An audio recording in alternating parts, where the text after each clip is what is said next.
माधव कुंज बिहारी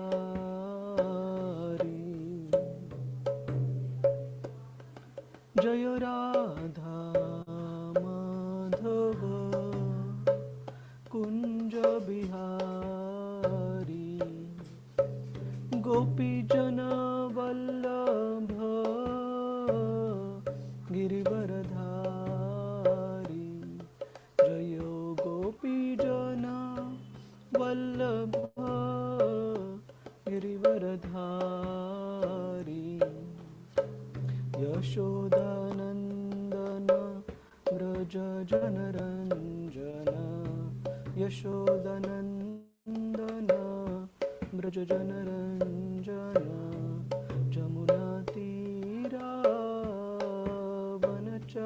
जमुनातीरावनचारि जमुनातीरावनचारि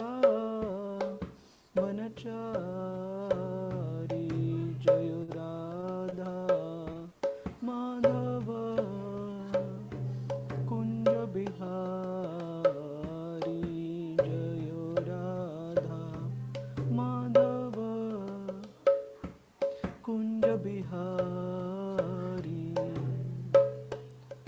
श्री कृष्ण चैतन्य प्रभु नित्यानंदा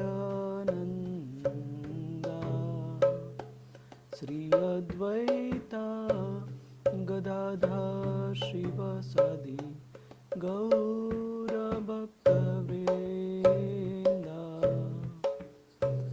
हरे कृष्णा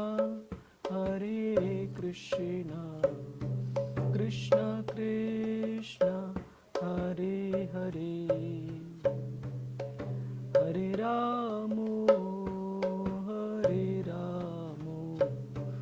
राम राम हरे हरे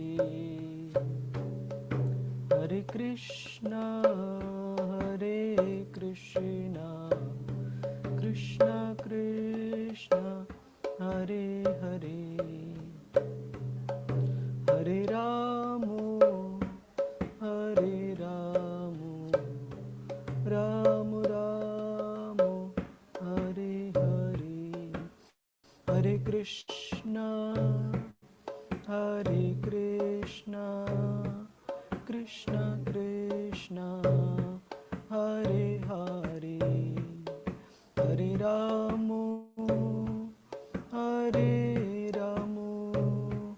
राम राम हरे हरे जय राधा गोविंद श्री राधे जय जगन्नाथ जय बलदेव जय सुभद्रा जगन्नाथ स्वामी नयन पथगामी भवतु मे जय गौरानिताय जय गौरानिताय जय जय प्रभुपाद जय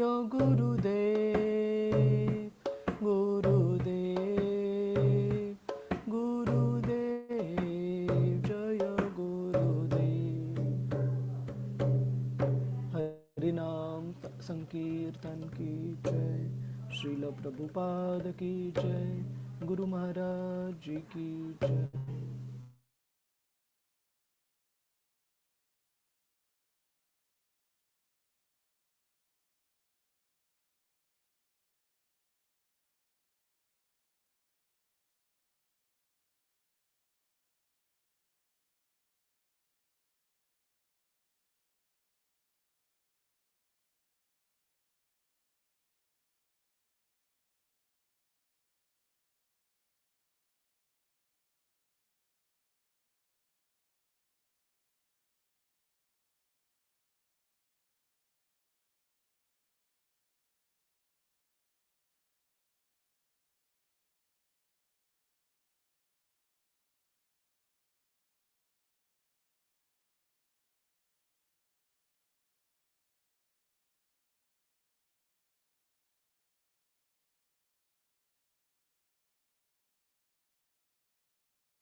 प्रभू जी बाहेर गेले.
येत का नाही प्रभू जी?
मी प्रभूजींना कॉल केला पण प्रभूजींनी उचलला नाही.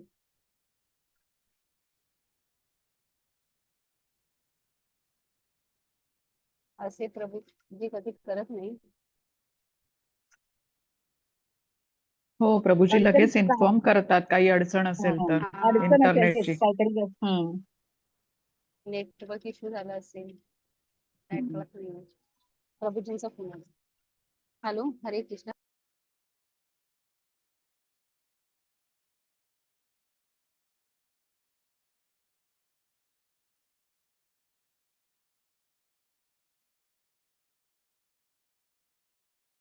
हाँ प्रभु जी आ रहे हैं.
प्रभूजींचा लिंकचा प्रॉब्लेम झालाय वाटतं किंवा नेटवर्क.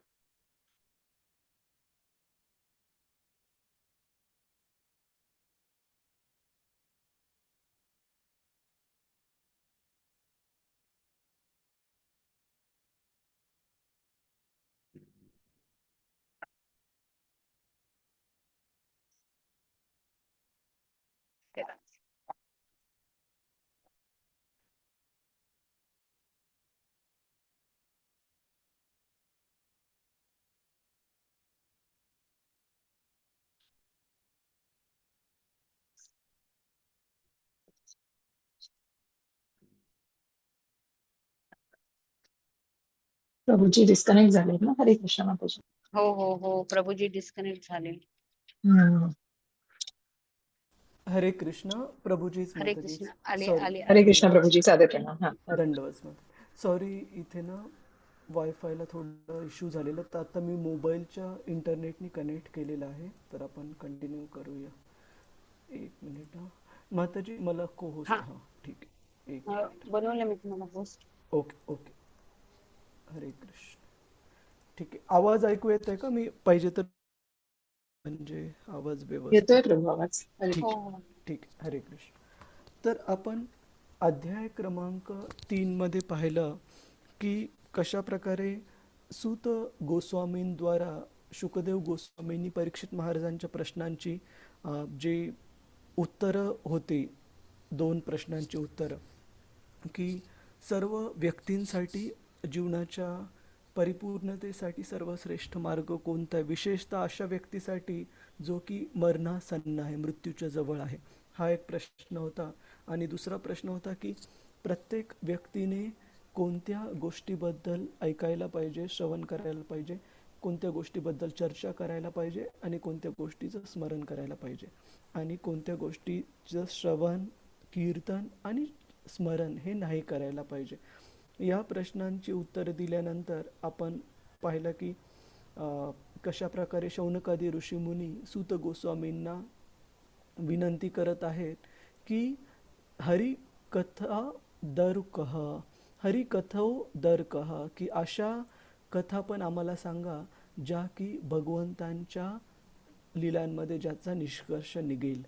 आणि आपण शेवटच्या भागामध्ये पाहिला अध्याय क्रमांक 3च्या की कशा प्रकारे शौनकादी ऋषीमुनी हे अशा व्यक्तींची आलोचना करतात जे की भगवत कथेमध्ये रस घेत नाहीत.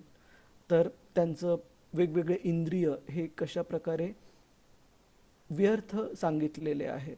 आणि हे पण सांगितलं आहे की असा व्यक्ती जो की आपला वेळ भगवत कथा ऐकण्यामध्ये, चर्चा करण्यामध्ये गुंतवत नाही, प्रत्येक सूर्योदयापासून सूर्यास्तापर्यंत हा व्यक्ती मृत्यूच्या एक एक दिवस समीप जात आहे.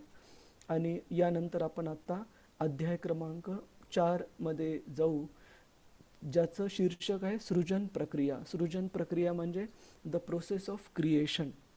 हे भौतिक ब्रह्मांड कशा प्रकारे भगवंतांनी तयार केलं याबद्दल जी चर्चा झाली, जो प्रश्न विचारला गेला परीक्षित महाराजांच्या तर्फे शुकदेव गोस्वामींना, त्या विषयावर या अध्यायामध्ये आणि पुढच्या 2 अध्यायामध्ये चर्चा आहे. त्याच्यामुळे या अध्यायाचं शीर्षक आहे सृजन प्रक्रिया. तर आपण श्लोक क्रमांक 1 ने सुरुवात करूया. कृपया म्हणण्याचा प्रयत्न करा. सूत उवाच सूत उवाच अय्यासकेरिति वचस्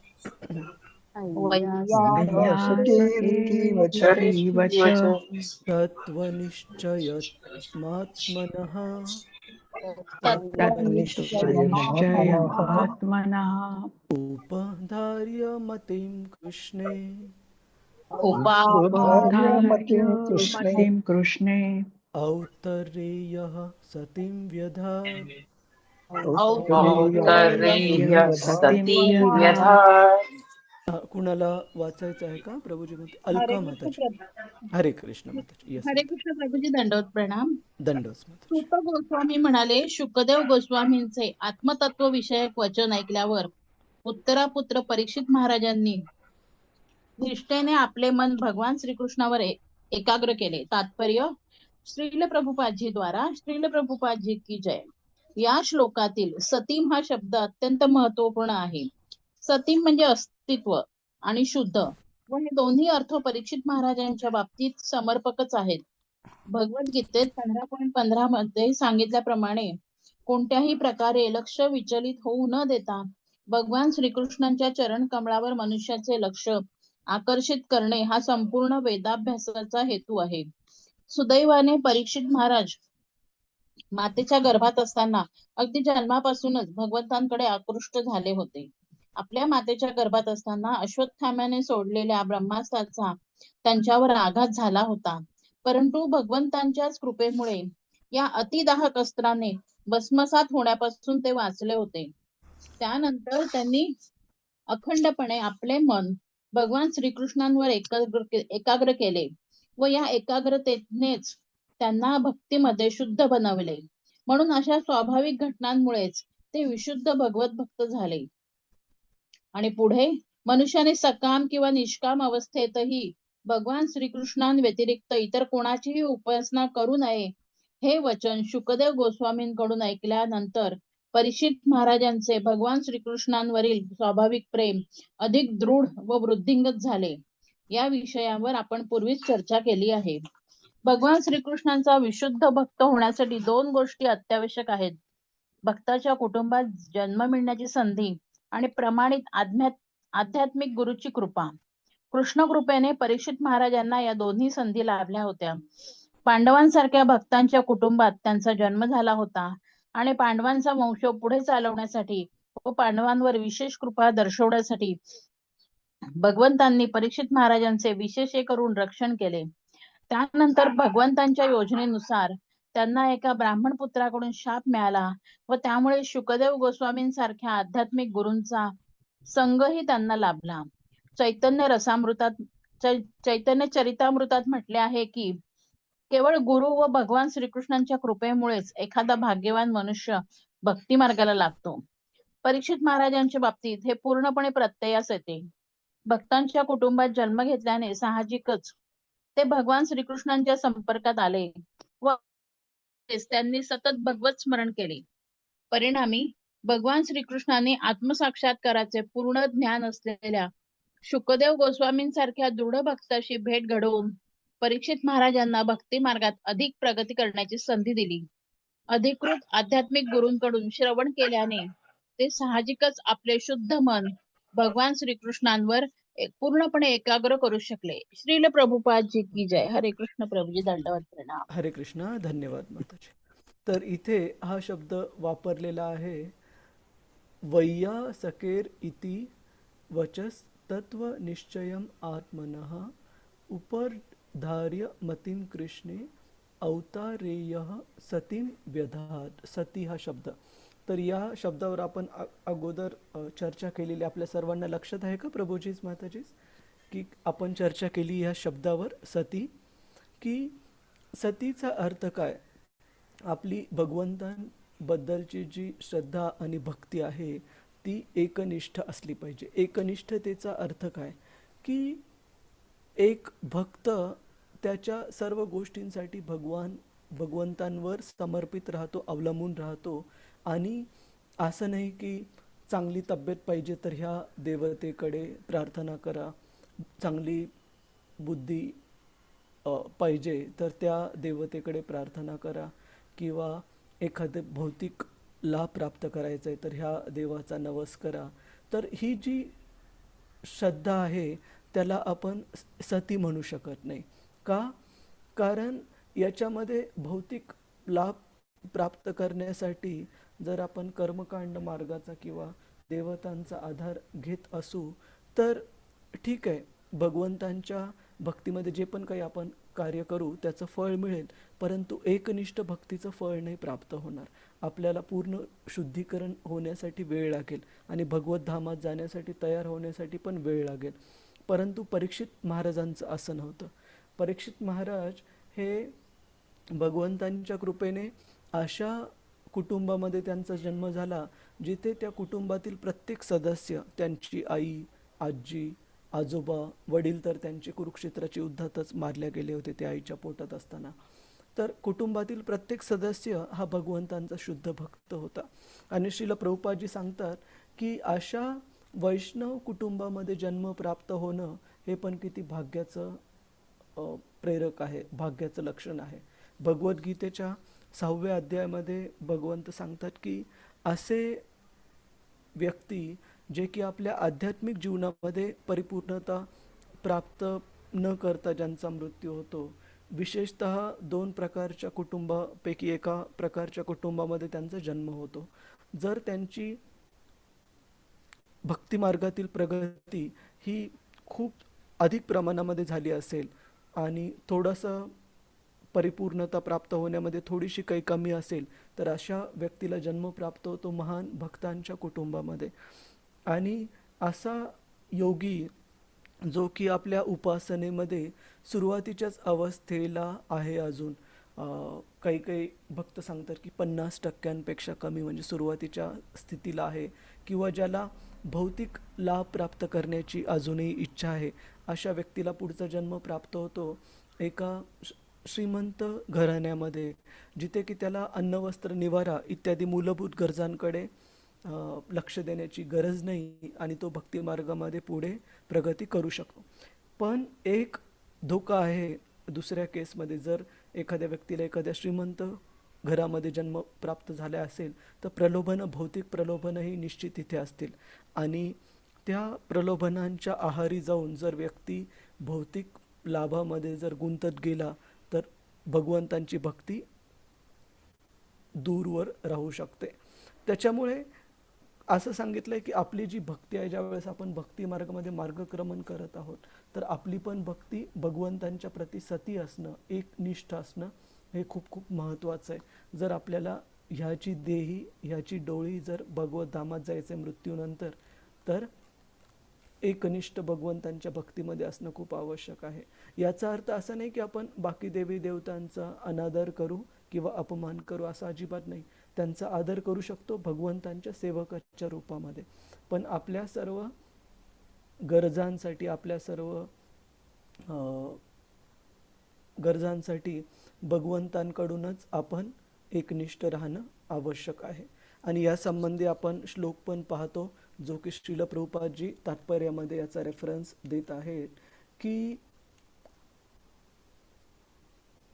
2:3:10 अकामो सर्व कामो वा मोक्ष कामो उदारधी तीव्रेन भक्तियोगेन यजेत पुरुषं परम.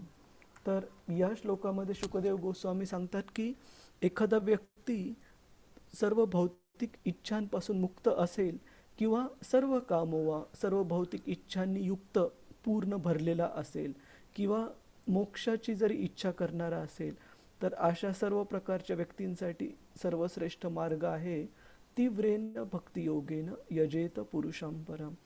भगवंतांची शुद्ध भक्ती मार्गाचं पालन करणं ह्या सगळ्या प्रकारच्या व्यक्तींसाठी लाभदायक आहे. अशा प्रकारे शुकदेव गोस्वामींनी त्यांचं मत अगोदरच सांगितलेलं आहे. सर्व प्रकारच्या व्यक्तींनी भक्ती मार्गाचं पालन करण्याचा प्रयत्न करावा, एकनिष्ठ भक्ती मार्गाचा. सर्वांना या शब्दाचा अर्थ क्लिअर आहे? प्रभूजी, माताजी, सती भक्ती म्हणजे काय आणि का श्रीमद भागवत सांगतं की आपली भक्ती पण सती असणं आवश्यक, एकनिष्ठ असणं आवश्यक आहे. आणि जर एकनिष्ठ नसेल, तर अशा व्यक्तीला आध्यात्मिक जीवनामध्ये, मार्गामध्ये परिपूर्णता प्राप्त करण्यासाठी वेळ लागेल, जर एखादा व्यक्ती सती, त्याची जर भक्ती जर एकनिष्ठ नसेल तर. कुणाचा काही प्रश्न आहे का? प्रभूजीज, माताजीज, हरे कृष्ण. सर्वांना क्लिअर आहे हा शब्द किंवा मतितार्थ या श्लोकाचा? हो प्रभूजी. ठीक आहे. पुढे जाऊ. श्लोक क्रमांक 2. कृपया म्हणण्याचा प्रयत्न करा. आत्मज्जाया सुतागार सुतागार पशु द्रविण बंधुषु पशु द्रविड द्रविड बंधुषु बंधुषु राज्ये च अविकले नित्यम् राज्ये अविकले नित्यम् विरूढा ममतां जहौ।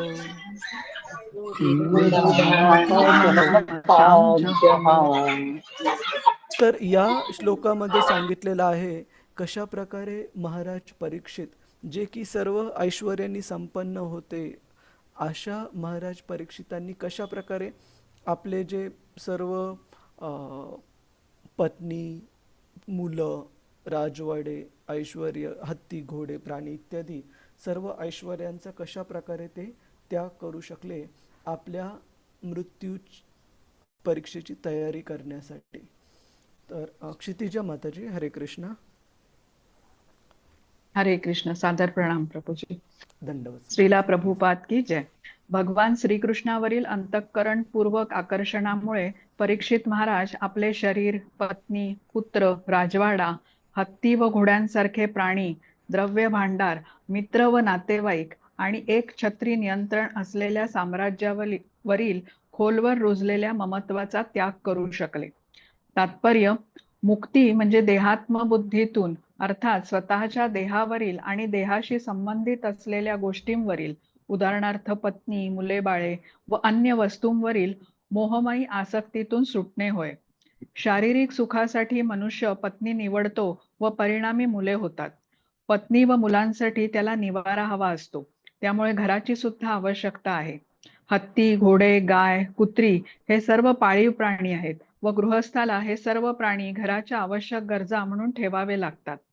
आधुनिक संस्कृतीमध्ये हत्ती व घोड्यांची जागा पर्याप्त अश्वशक्ती असलेल्या मोटारगाड्यांनी व वाहनांनी घेतली आहे.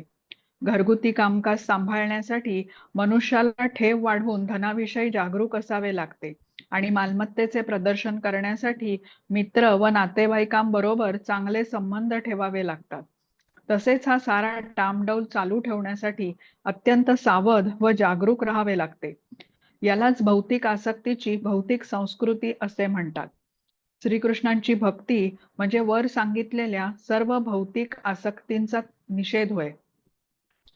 भगवान श्रीकृष्णांच्या कृपेने परीक्षित महाराजांना सर्व भौतिक सुखसोयी व अखंडपणे सम्राटाचे पद उपभोगता येईल असे एक छत्री साम्राज्यही बहाल करण्यात आले होते. परंतु भगवंतांच्या कृपेमुळेच ते भौतिक आसक्तींशी असलेले सर्व संबंध त्यागू शकले. हीच शुद्ध भक्ताची स्थिती असते. भगवंतांचा भक्त असल्या कारणाने परीक्षित महाराजांचे भगवंतांवर स्वाभाविक प्रेम होते व त्यामुळे त्यांचा प्रतिनिधी म्हणूनच ते सदैव आपली राज्य कर्तव्ये पार पाडित असत. तसेच जगाचा एक जबाबदार सम्राट म्हणून कलीचा प्रभाव आपल्या राज्यावर पडू नये यासाठी नेहमी ते दक्ष असत. भगवंतांचा भक्त आपल्या घरातील साधन सामग्री आपली स्वतःची आहे असा विचार कधीही करत नाही, तर प्रत्येक गोष्ट भगवंतांच्या सेवेत वापरतो. त्यायोगे भक्ताच्या कुशल मार्गदर्शनाखाली असणाऱ्या सर्व जीवांना भगवत साक्षात्काराची संधी मिळते. घरातील साधन सामग्रीवर व भगवान श्रीकृष्णांवरील आसक्ती यामध्ये कधीच सुसंवाद साधला जात नाही. एका प्रकारची आसक्ती अंधकाराचा मार्ग आहे तर दुसरी आसक्ती प्रकाशाचा मार्ग आहे. जेथे प्रकाश आहे तेथे अंधकार नसतो व जेथे अंधकार आहे तेथे प्रकाश नसतो. परंतु एक कुशल भक्त भगवंतांच्या विषयी असलेल्या सेवाभावाने प्रत्येक गोष्ट प्रकाशाच्या मार्गाप्रत आणू शकतो.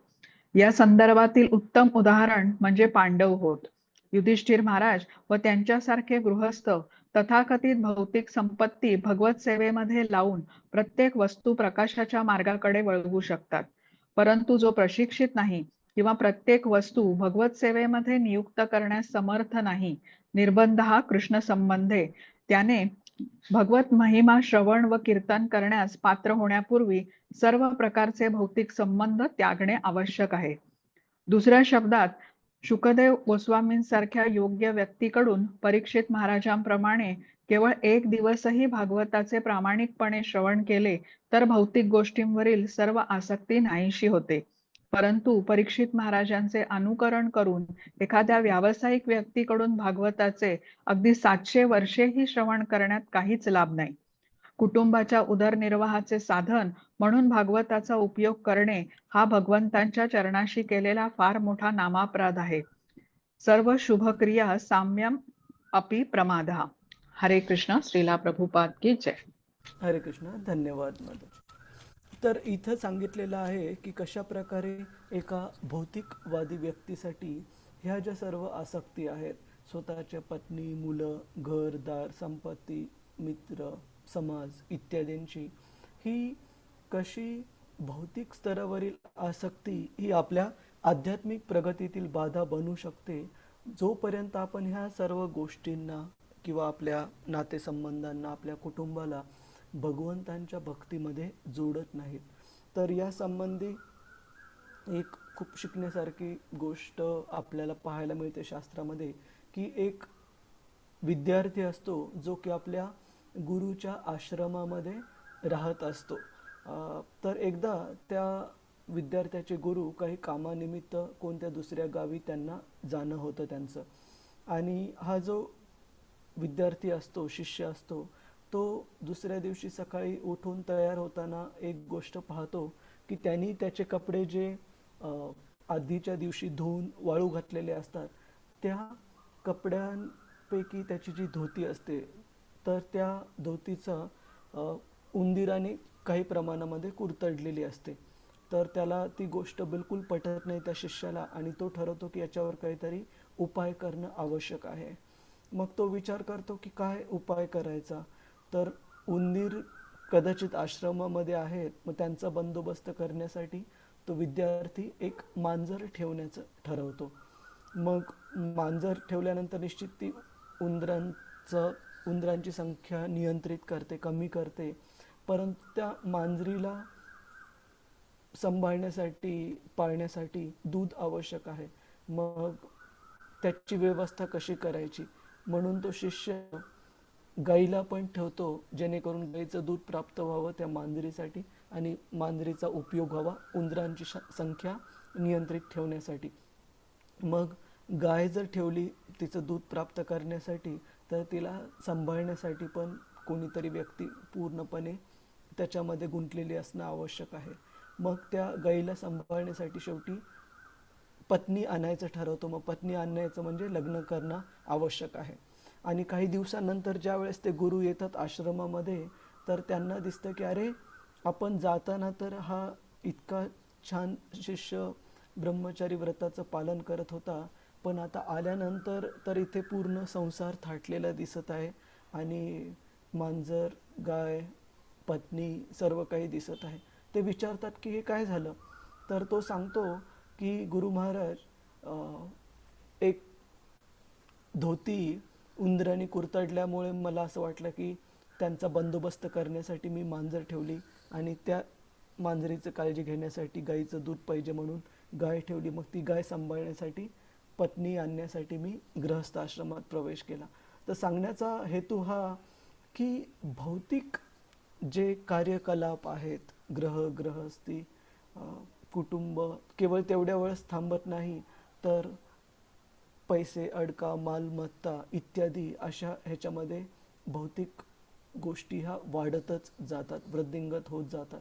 आणि जर मनुष्य काळजीपूर्वक जर लक्ष ठेवून नसेल, तर ह्या गोष्टी त्याला भौतिक आसक्तीमध्ये अधिकाधिक आकृष्ट करत जातात. ज्या प्रकारे आपण तो ऋषभदेव महाराजांचा श्लोक बऱ्याचदा पाहिलेला आहे, जनस्य मोहोयम अहम ममेती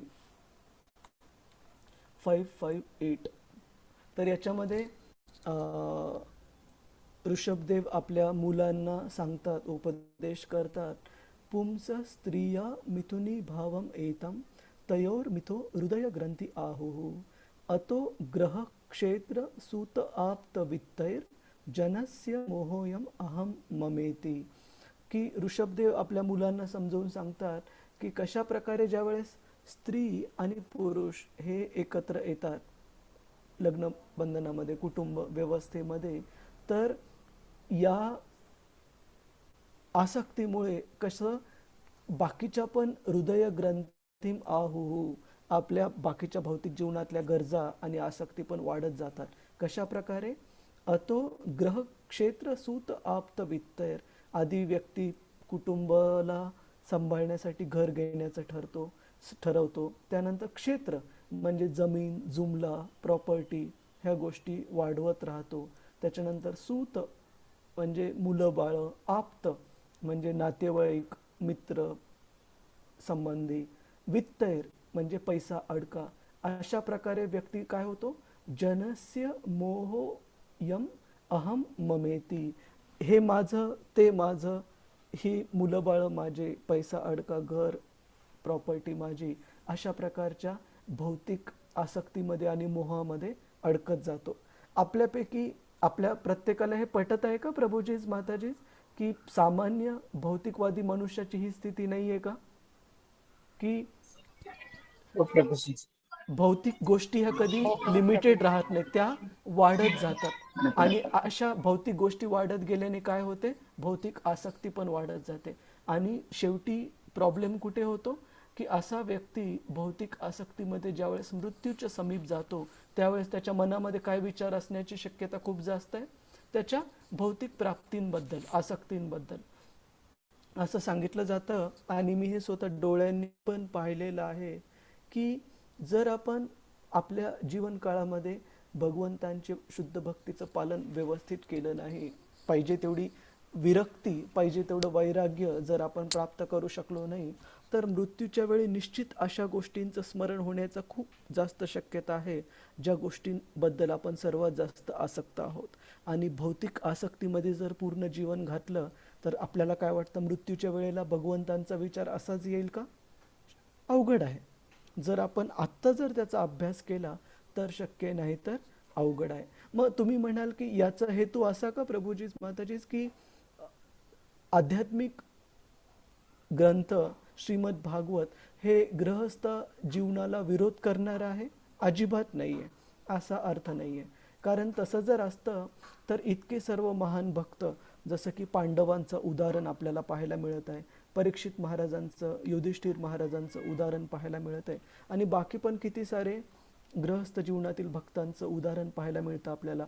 पृथू महाराज, अमरीश महाराज, तर प्राचीन बरी महाराज, तर इतके सर्व जे की नंतर महान भक्त झाले, तर अशा सर्व व्यक्तींचं, चित्रकेतू महाराज, अशा सर्व भक्तांचं उदाहरण पाहायला मिळतं जे की गृहस्थ जीवनामध्ये ज्यांनी परिपूर्णता प्राप्त केली. आणि एक खूप विशेष गोष्ट जर आपण भागवतामध्ये पाहिली, की जे 12 महाजन आहेत प्रभूजीज माताजीज, त्या 12 महाजनांपैकी किती गृहस्थ आहेत आणि किती ब्रह्मचारी आहेत? तर 7 गृहस्थ आहेत आणि 5 ब्रह्मचारी आहेत. तर सांगण्याचा हेतू असा की प्रल्हाद महाराज, ध्रुव महाराज, यमराजजी, हे सर्व आपल्याला, जनक महाराज, या सर्व महान गृहस्थ भक्तांचं उदाहरण समोर ठेवलेलं आहे. म्हणजे गृहस्थीला विरोध नाही आहे, पण विरोध कशाला आहे, कोण सांगेल प्रभूजीज माताजीज?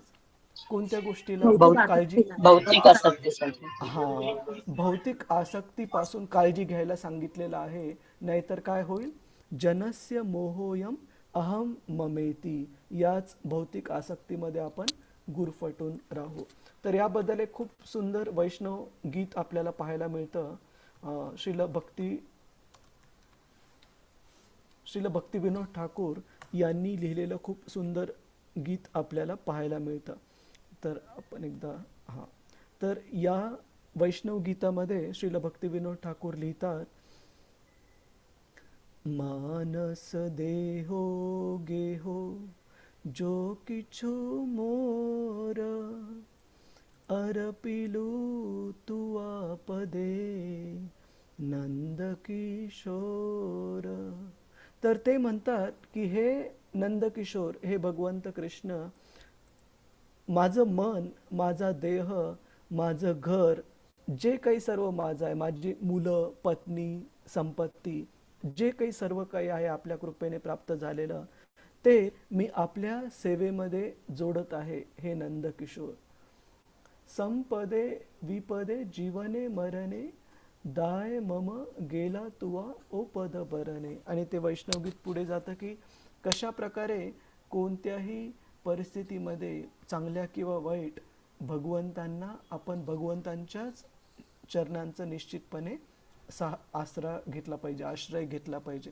आणि हे जे भक्तिविनोद ठाकूर होते, प्रभुजीज माताजीज, साधारण व्यक्ती नव्हते. ब्रिटिश काळामध्ये ज्यावेळेस भारतामध्ये इंग्रजांचं राज्य होतं त्या काळामध्ये इतके उच्च शिक्षित होते. 19व्या शतकामध्ये, म्हणजे आत्ता आपलं 21वं शतक चालू आहे, तर माझ्या जेवढं लक्षात आहे 1838 मध्ये श्रील भक्तिविनोद ठाकूर यांचा जन्म झाला. 19व्या शतकामध्ये इतके वेल क्वालिफाईड, इतके उच्च शिक्षित होते की ते डिस्ट्रिक्ट मॅजिस्ट्रेट म्हणजे जगन्नाथपुरी जे आहे ओरिसामध्ये, त्या ठिकाणी ते इंग्रजांनी त्यांची नियुक्ती केली होती त्या जिल्ह्याचे मॅजिस्ट्रेट म्हणून. खूप उच्च शिक्षित होते आणि न्यायालयीन प्रकरणं वगैरे हे त्यांच्याकडे यायचे, न्यायाधीशाच्या रूपात पण ते भूमिका बजावायचे. आणि त्यांना किती मुलं मुली होते प्रभुजीज माताजीज आपल्यापैकी कोणी? भक्तिविनोद ठाकूर यांना आपण माझ्या मते उदाहरण चर्चा केलेली त्यांचं अगोदर उदाहरण. कोणी सांगेल? पूजा माताजी, रतिरूपा माताजी किती होते? प्रभूजी 12 किंवा 7.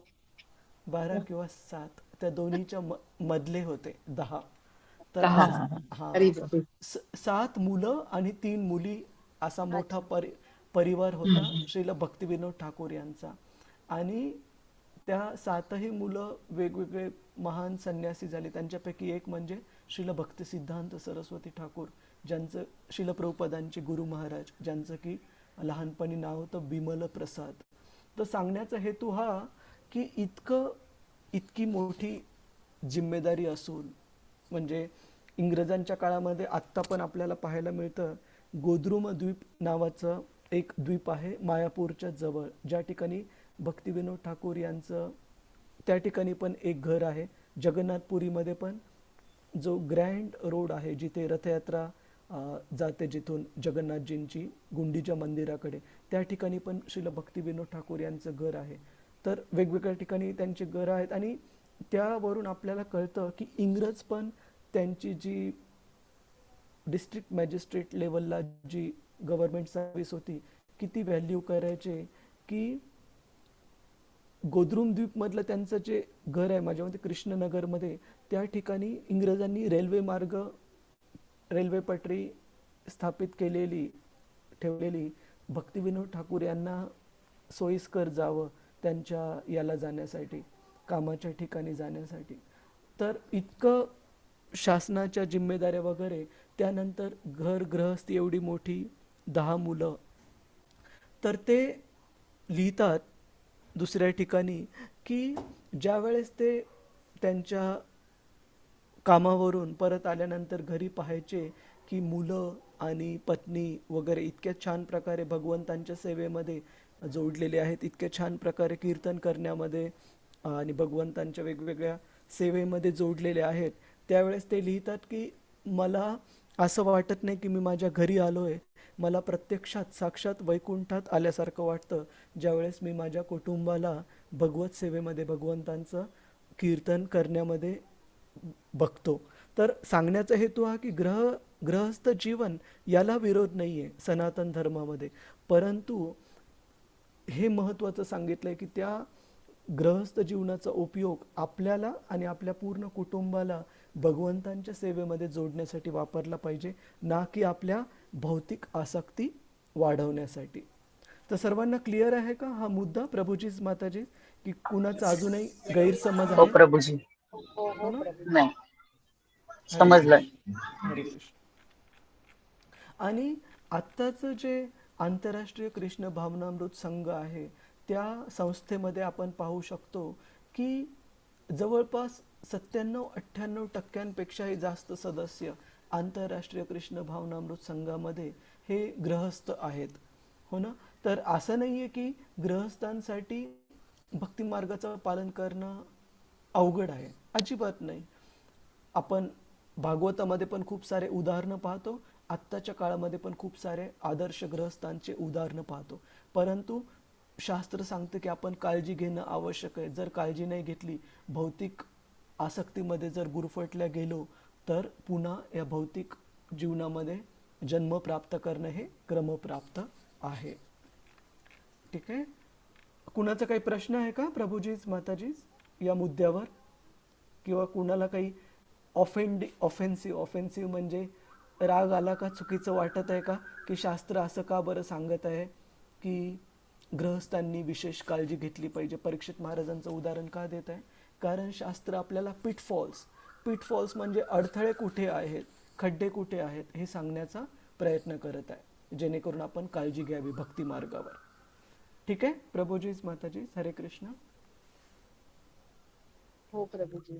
चालेल, आपण पुढे जाऊ. श्लोक क्रमांक 3 आणि 4 कृपया म्हणण्याचा प्रयत्न करा. पपृच्छ च इमम् एव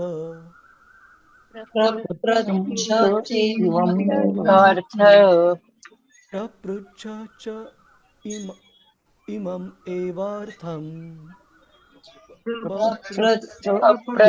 प्रचेममेव अर्थम् यन्मां पृच्छत सत्तमः पृच्छत सन्तमः कृष्णानुभावश्रवणे अनुभावश्रवणे श्रद्धानो महामनः श्रद्धानो महामनः संस्थां विज्ञाय सम्न्यस्य संस्थानविज्ञाय सन्न्यस्य कर्मत्रैवर्गिकं च यत् कर्मत्रैकं च यत् वासुदेवे भगवति वासुदेवे भगवति आत्मभावं दृढं गतः आत्मभावं दृढगतः. कुणाला वाचायचंय का प्रभूजीच माताजी, हरे कृष्ण. हरे कृष्ण प्रभुजी. हरे कृष्ण. योजना माताजी. हरे कृष्ण प्रभुजी. सादर प्रणाम. हे श्रेष्ठ संत हो, आपल्या अटळ मृत्यूची पूर्णपणे जाण ठेवून भगवान श्रीकृष्णांच्या चिंतनात अखंडपणे मग्न झालेल्या परीक्षित महाराजांनी धर्म, अर्थ व काम या सर्व प्रकारच्या सकाम कर्मांचा त्याग केला व भगवान श्रीकृष्णांवरील आपल्या स्वाभाविक प्रेमात स्वतःला स्थिर केले. आणि ज्याप्रमाणे तुम्ही मला हे प्रश्न विचारित आहात त्याचप्रमाणे तेही विचारू लागले. तात्पर्य श्रील प्रभुपादजी द्वारा धर्माची 3 प्रकारची कर्तव्ये, आर्थिक विकास आणि इंद्रिय तृप्ती या गोष्टी भौतिक जगात आपल्या अस्तित्वासाठी संघर्ष करणाऱ्या बद्ध जीवास सामान्यपणे आकृष्ट करणाऱ्या असतात. वेदांमध्ये वर्णिलेल्या अशा नियामक कृत्यांना कर्मकांड असे म्हणतात आणि या व पुढील जीवनातही भौतिक समृद्धीचा उपभोग घेण्यासाठी सामान्यपणे गृहस्थांना या नियमाचे पालन करण्यास सुचविले जाते. बव्हंशी लोक अशा कर्मकांडीय कार्यांकडे आकर्षित होतात. आधुनिक ईश्वरविहीन संस्कृतीतील लोकांची कृत्ये सुद्धा आर्थिक विकास आणि इंद्रिय तृप्ती यांच्याशीच संबंधित असतात. त्यांच्यामध्ये धार्मिकतेची मुळीच जाणीव नसते. जगाचा सम्राट या नात्याने परीक्षित महाराजांना सर्व वैदिक कर्म कांडीय नियम पाळणे भागच होते. परंतु शुकदेव गोस्वामींशी केलेल्या अल्पसंगामुळे ते पूर्णपणे समजू शकले की आपल्या जन्मापासूनच ज्यांच्याविषयी आपल्याला स्वाभाविक प्रेम आहे ते परमसत्य वासुदेव, परमपुरुष भगवान श्रीकृष्णच सर्वे सर्व आहेत. म्हणून त्यांनी सर्व वैदिक कर्मकांडीय कृत्यांचा त्याग करून आपले मन त्यांच्यावर दृढपणे केंद्रित केले. अशी ही पूर्णावस्था एका ज्ञान्याला अनेक जन्मानंतरच प्राप्त होते. मुक्तीसाठी प्रयत्न करणारे ज्ञानी हे सकाम कर्मे करणाऱ्यांपेक्षा सहस्रपटीने चांगले असतात व अशा सहस्रो ज्ञानांमध्ये केवळ एखादाच खऱ्या अर्थाने मुक्ती मिळवतो. भगवद्गीतेमध्ये 7.19 स्वतः भगवंतांनी सांगितल्याप्रमाणे अशा सहस्रो ज्ञानांमध्ये भगवान श्रीकृष्णांच्या चरणकमळांवर आपले मन स्थित करू शकणारा क्वचितच सापडतो. परीक्षित महाराजांचे वर्णन या ठिकाणी महामनाहा या विशेष शब्दाने करण्यात आले आहे. या शब्दाद्वारे त्यांना भगवद्गीतेत वर्णिलेल्या महात्म्यांच्या बरोबरीचा दर्जा दिला आहे. नंतरच्या काळातही या प्रकारचे अनेक महात्मे होऊन गेले व त्यांनीही भगवान श्रीकृष्णांचा पूर्णपणे व सर्वतोभावे आश्रय घेऊन जीवनातील सर्व कर्मकांडीय कृत्यांचा त्याग केला. स्वयं भगवान श्रीकृष्ण असलेल्या श्री चैतन्य महाप्रभूंनी आपल्या शिक्षाष्टकामध्ये 8 मध्ये सांगितले आहे, आश्लिष्य वा पादरतां पिनष्टु माम दर्शनान मर्महतां करोतु वा यथा तथा वा विदधातु लंपटो मत्प्राणानस्थु न एव नापरः. अनेक भक्तांचे युवतींचे प्रियकर असणाऱ्या भगवान श्रीकृष्णांनी माझ्यासारख्या पूर्ण शरणागत सेवकाला आलिंगन दिले किंवा आपल्या चरणांनी लाथाडलेले अथवा बराच काळ माझ्यासमोर उपस्थित न होता माझा हृदयभंग केला, तरी तो माझ्या हृदयाचे एकमेव स्वामी व प्राणनाथ आहेत. श्रील रूप गोस्वामी म्हणतात,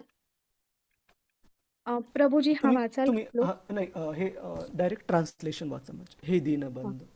हे दीनबंधू, माझ्यावर कृपा कर अथवा मला शिक्षा दे. तुझी इच्छा असेल त्याप्रमाणे कर. परंतु या जगात मला तुझ्याशिवाय दुसरे कोणीही नाही.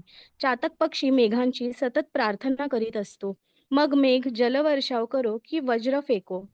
चैतन्य महाप्रभूंचे परमगुरु श्रील माधवेंद्रपुरी यांनी सर्व कर्मकांडांचा पुढील शब्दात त्याग केला. हे माझ्या त्रिसंध्या समयी प्रार्थना तुमचा जय जयकार असो. हे प्रातस्नान मी तुला वंदन करतो. हे देवतागण आणि पितृगण, कृपया मला क्षमा करा. मी तुमच्या संतुष्टीसाठी तर्पण विधी करण्यास असमर्थ आहे. यदुकुलोत्तम आणि कौसाचा वैरी श्रीकृष्ण यांचे सर्वत्र आणि सर्वदा केवळ स्मरण करून स्वतःला पापमुक्त करण्याचे मी निश्चित केले आहे. मला वाटते की हेच माझ्यासाठी पुरेसे आहे, म्हणून अधिक प्रयत्न करण्यात काय अर्थ आहे. श्रील माधवेंद्र पुरी पुढे म्हणतात, कठोर नीतिज्ञांनी मला मोहात पाडल्याचे दूषण दिले तरी चालेल, मला त्याचे काही नाही. वैदिकी विप्र माझी भ्रमित झाला म्हणून निंदा करोत. मित्र आणि नातेवाईक मला वैफल्यग्रस्त झालेला म्हणत. माझे बंधू मला मूर्ख म्हणत. धनाढ्य लोक मला वेडा म्हणत आणि विद्वान तत्वज्ञ ठासून सांगोत की मी गर्विष्ठ आहे. तरी सुद्धा माझे मन माझ्या निश्चयापासून मुळीच ढळणार नाही. जरी मी असमर्थ असलो तरी श्री गोविंदांच्या चरणकमळांची सेवा करण्याचा मी निश्चय केला आहे. आणि प्रल्हाद महाराजही म्हणतात, धर्म, अर्थ आणि काम या 3 गोष्टी मुक्ती मिळवण्याची 3 साधने म्हणून प्रसिद्ध आहेत.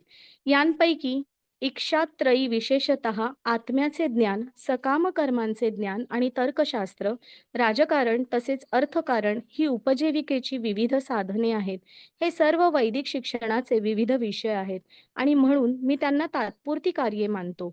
उलट पक्षी भगवान श्री विष्णूंना शरण जाणे हाच जीवनातील वास्तविक लाभ आहे आणि म्हणून मी त्याला अंतिम सत्य मानतो. भागवत 7.6.26, भगवद्गीतेत 2.41 या साऱ्याचा निष्कर्ष व्यवसायात्मिका बुद्धी अर्थात पूर्णत्वाचा अद्वितीय मार्ग या शब्दात सांगितला आहे. महान वैष्णव विद्वान श्रील बलदेव विद्याभूषण याची व्याख्या पुढील प्रमाणे करतात. भगवदर्चना रूपैक निष्काम कर्मिभिः विशुद्ध चेतः.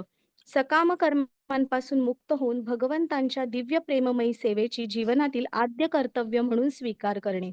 म्हणूनच परीक्षित महाराजांनी सर्व कर्मकांडीय धारणांचा त्याग करून भगवान श्रीकृष्णांच्या चरणकमळांचा स्वीकार केला, ते योग्यच आहे. हरे कृष्ण प्रभूजी, सादर प्रणाम. श्रील प्रभुपादजी की जय. जय. धन्यवाद माताजी. तर या ठिकाणी सांगितलेलं आहे या तात्पर्यामध्ये आणि श्लोकामध्ये की कशा प्रकारे सामान्य जे ग्रंथ आहेत, शास्त्र आहेत, ते धर्म, अर्थ, काम आणि मोक्ष हे 4 पुरुषार्थ सांगतात. परंतु श्रीमद भागवतम यापैकी वेगळं आहे. का? आपण एक श्लोक पाहू श्रीमद भागवताचा पहिल्या अध्यायामध्ये पहिल्या स्कंदामध्ये 2रा अध्याय.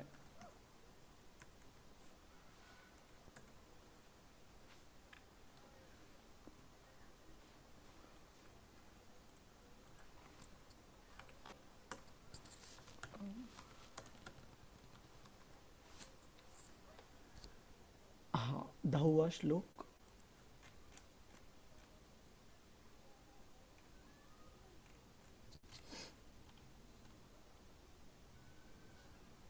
हा तर इथे सांगितलेलं आहे की धर्म, अर्थ, काम आणि मोक्ष यामध्ये धर्म हा अर्थासाठी, अर्थार्जनासाठी वापरला जाऊ नये. धर्माचं पालन केल्यानंतर अर्थ निश्चित प्राप्त होईल भगवंतांच्या कृपेने, परंतु त्या अर्थाचा, त्या संपत्तीचा लाभ हा कशासाठी करता कामा नये. धर्म, अर्थ, काम म्हणजे आपलं इंद्रिय तृप्ती वाढवण्यासाठी या अर्थाचा, संपत्तीचा वापर करता कामा नये, योग्य नाही आहे.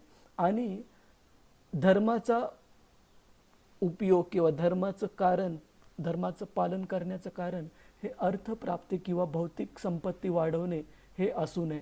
तर आपण 2 श्लोक पाहू, हा आणि त्याच्या अगोदरचा श्लोक. तर कृपया आपण सर्वांनी म्हणण्याचा प्रयत्न करा. कामस्य न इंद्रिय प्रीतिर कामस्येन्द्रियप्रीतिः लाभो जीवेत यावता लाभो जीवेत यावता जीवस्य तत्त्वजिज्ञासा जीवस्य तत्त्वजिज्ञासा नार्थो यश्चेह कर्मभिः. नार्थो यस्येह कर्मभिः. तर या ठिकाणी काय सांगितलंय की जे आपले इच्छा आहेत त्या इच्छा कधी आपण कुठे वळवायला नाहीत पाहिजे, इंद्रिय तृप्ती वाढवण्याकरता, त्याकरता इच्छा नाहीत वळवायला पाहिजे.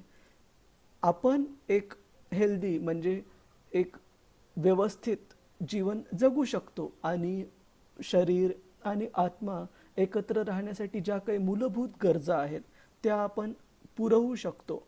परंतु मानव जन्म हा विशेषतः कशासाठी बनलेला आहे.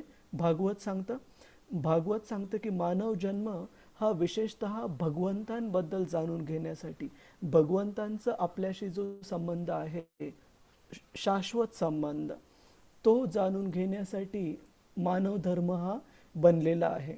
आणि दुसरं कोणतंही विशेषतः इंद्रिय तृप्तीचे ध्येय वगैरे हे मनुष्य जन्माचे ध्येय नाही असले पाहिजेत. ही भागवताची शिकवण आहे. त्याच प्रकारे त्याच्या अगोदरचा पण श्लोक आपण पाहू.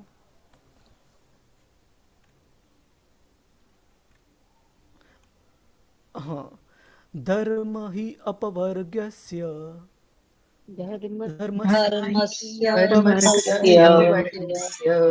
धर्मस्य हि अपवर्गस्य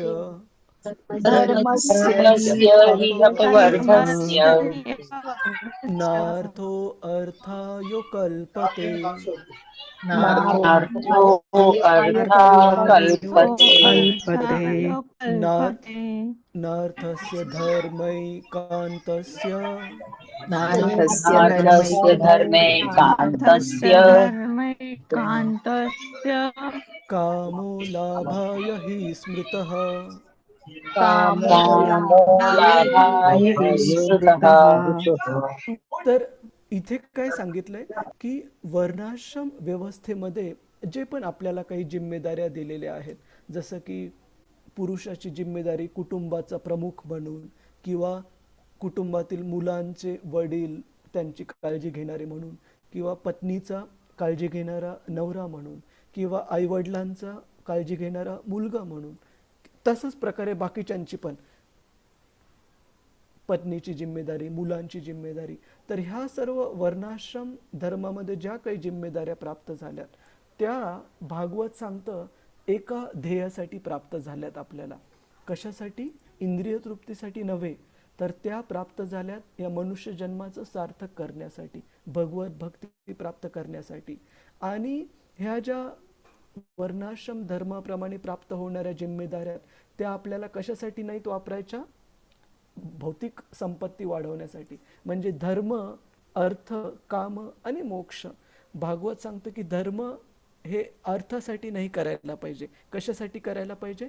भक्ती प्राप्त करण्यासाठी.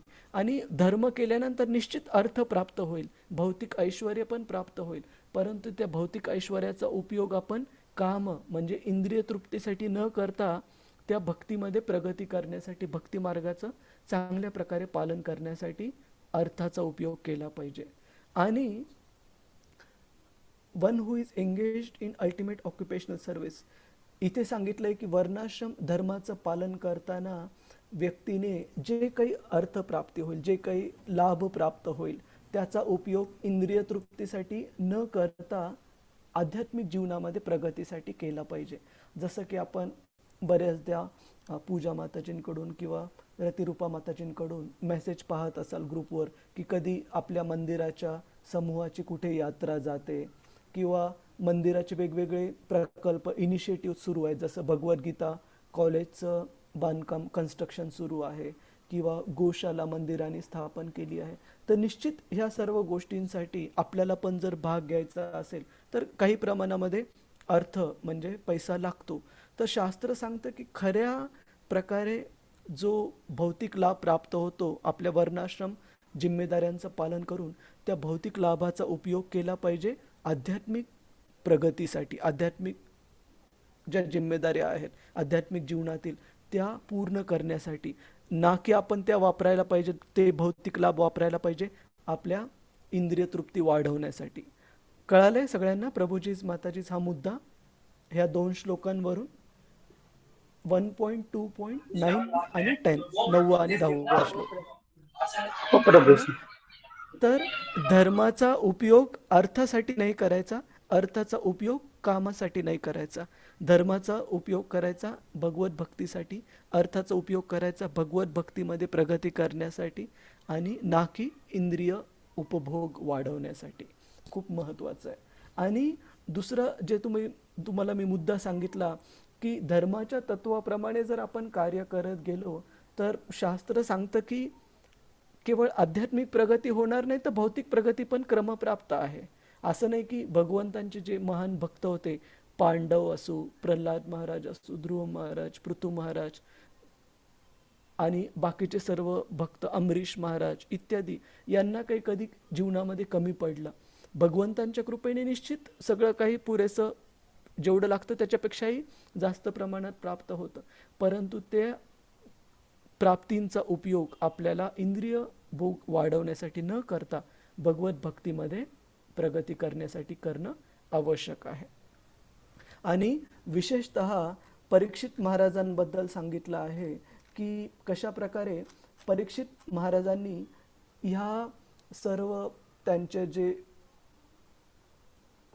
पजेशन्स म्हणजे त्यांची पत्नी, मुलं, ऐश्वर्य, राजवाडे इत्यादी या सर्वांच्या प्रती आसक्त न होता सकाम कर्मांचा कशा प्रकारे त्याग केला आणि भगवंतांच्या भक्तीमध्ये परिपूर्णता प्राप्त करण्यासाठी परीक्षित महाराजांनी कशा प्रकारे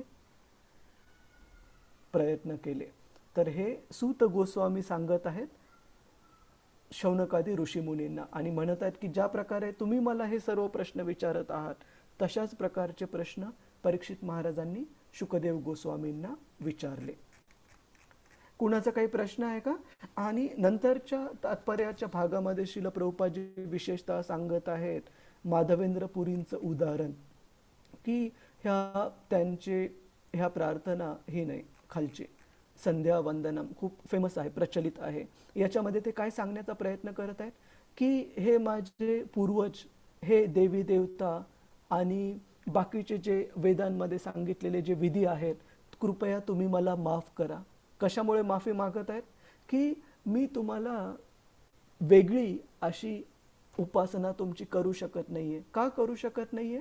कारण मी पूर्ण पुरुषोत्तम भगवंत कृष्ण यांच्या सेवेमध्ये एकनिष्ठतेने अशा प्रकारे जोडलं गेलेलो आहे की मला दुसऱ्या कोणत्याही उपासनेची गरज वाटत नाहीये. याचा अर्थ असा नाही की त्यांच्या प्रती अनादर करत आहेत. याचा अर्थ असा की भगवंतांची जर आपण योग्य प्रकारे भक्ती मार्गामध्ये जर जोडल्या गेलेलो असेल तर बाकीचे वेगवेगळे जे जिम्मेदाऱ्या आहेत त्या क्रमप्राप्त नाही आहेत एका भक्तासाठी. असं सांगितलं जातं की आपण ज्यावेळेस जन्म घेतो प्रभूजीज माताजीज तर वेगवेगळ्या प्रकारचे ऋण म्हणजे कर्ज आपल्यावर असतात. कोणत्या प्रकारचे कर्ज? आपल्या पित्रांचं कर्ज, आपले पूर्वज जे होऊन गेले का त्यांच्यामुळे आपल्या आईवडिलांना जन्म प्राप्त झाला आणि आईवडिलांमुळे आपल्याला मनुष्य देह प्राप्त झाला, त्याच्यामुळे त्यांच्यापासून असणारं कर्ज. दुसरं पृथ्वीपासून असणारं कर्ज. का? कारण पृथ्वीपासून आपल्याला जगण्यासाठी धान्य वगैरे सर्व मिळत आहे. गायीपासून गोमाते प्रति असणारं कर्ज, कारण तिच्यापासून दूध प्राप्त होत आहे. त्याचप्रकारे ऋषीमुनींबद्दल असणारं ऋण. का? कारण त्यांच्याकडून आपल्याला शास्त्र प्राप्त झालेत, जेणेकरून आपण भक्ती मार्गाचं पालन करू शकू. तर ह्या सर्व वेगवेगळ्या कर्ज प्रत्येक व्यक्तीवर जन्मतः असतात. आणि शास्त्र सांगतं की जर आपण भगवंतांच्या सेवेमध्ये भक्तीमध्ये जोडल्या गेलो तरच हे कर्ज ऑटोमॅटिकली स्वाभाविकतः फिटल्या जातील. नाहीतर हे कर्ज फेडण्यासाठी आपल्याला प्रयत्न करणं आवश्यक आहे. आणि जो व्यक्ती या ऋणांना न जाणता भौतिकवादी जीवन जगत राहतो, तो मृत्यूच्या वेळेला कर्जबाजारी म्हणूनच, ऋणी म्हणूनच मृत्यू पावतो. आणि म्हणून त्याला पुढचा जन्म पण घेणं क्रमप्राप्त राहतं, कारण तो त्या कर्जाची परतफेड न करताच मृत्यू पावत आहे.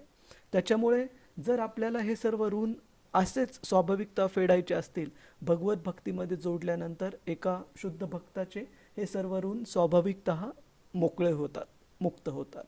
क्लिअर आहे प्रभूजीज, माताजीज? हरे कृष्ण.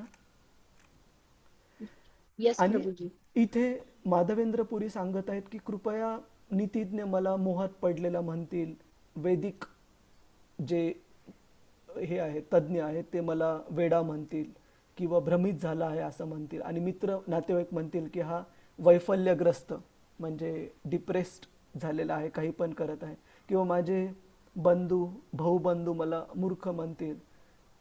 कशामुळे मूर्ख म्हणतील? कारण जे भौतिकवादी लोक गुंतलेले आहेत कर्मकांडामध्ये, विशेषतः अशा सर्व कर्मकांड विधीमध्ये एका भक्तासाठी काही ऋण राहत नाही. कधी?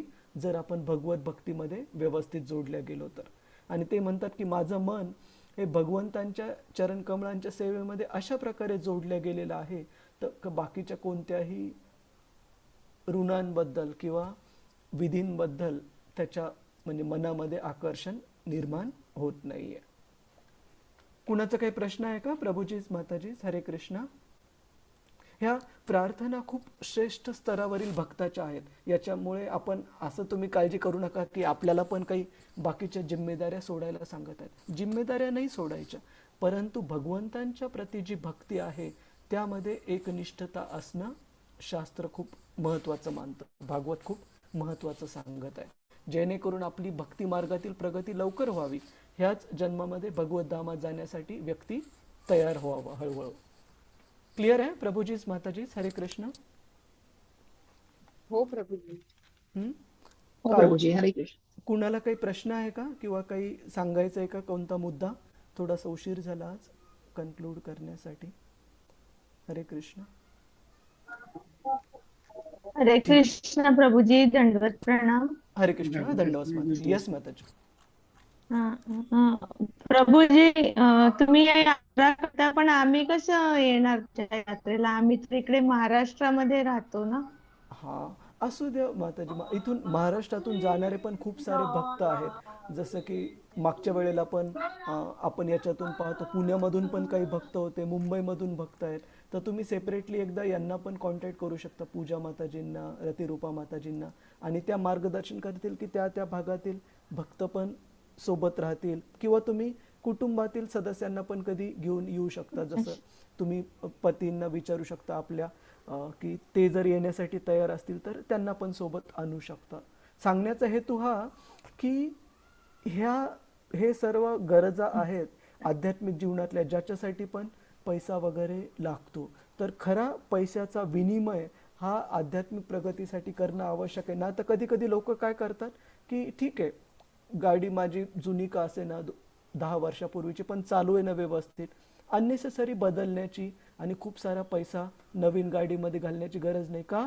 कारण आहे त्याने काम होत आहे ना व्यवस्थित. तर जे भगवंतांच्या कृपेने लाभ प्राप्त होत आहे तो मी भगवत सेवेमध्ये प्रगती करण्यासाठी वापरणं जास्त चांगलं आहे, ना की माझ्या भौतिक गोष्टी अधिकाधिक वाढवण्यासाठी. 2 BHK व्यवस्थित आहे ना, तर खूप मोठा बंगला घेण्यासाठी अजून खूप जास्त दिवस रात्र मेहनत करण्याची गरज नाही आहे. भगवंतांच्या कृपेने जे घर प्राप्त झाले ते पर्याप्त आहे, सफिशियंट आहे. तर हा याचा उद्देश. क्लिअर आहे माताजी, प्रभूजी? हरे कृष्ण. हो प्रभूजी. हो हो प्रभूजी, हरे कृष्ण. आणि आपल्या विशेषतः म्हणजे यानंतर पण काही जर क्वेरीज असतील, जसं की माताजींनी विचारलं, की ज्या की स्पेसिफिक आहेत, की मला पण यात्रेमध्ये भाग घेण्याची इच्छा आहे, तर मी कशा प्रकारे जॉईन करू शकते, तर पूजा माताजी किंवा रतिरूपा माताजी ह्या तुम्हाला विशेष प्रकारे गाईड करतील की कोणते भक्त त्या त्या भागातले येणार असतील तर त्यांच्यासोबत तुम्ही पण येऊ शकता. ठीक आहे प्रभूजीज, माताजीज, हरे कृष्ण. हरे कृष्ण प्रभूजी, हरे थँक्यू कृष्ण. प्रभूजी. हरे कृष्ण. आम्हाला आवडेल तुमच्या सोबत तिकडे यात्रा करायला. कधी चालेल. पुढच्या यात्रेला रतिरूपा माताजी, पूजा माताजी, तुम्ही लक्षात ठेवा, मराठी ग्रुपच्या पण भक्तांना विचारा. हो हो नक्की प्रभूजी. ठीक आहे. हरे हरे कृष्ण. वंशा कल्पतरुभ्यश्च कृपा सिंधुभ्य एव च पतितानां पावनेभ्यो वैष्णवेभ्यो नमो नमः. अनंत कोटि वैष्णव वृंद की जय. वैष्णव ठाकुर की जय. श्रील प्रभुपाद की जय. हरे कृष्ण. हरे कृष्ण प्रभूजी, सादर प्रणाम. हरे कृष्ण. धन्यवाद माताजी. हरे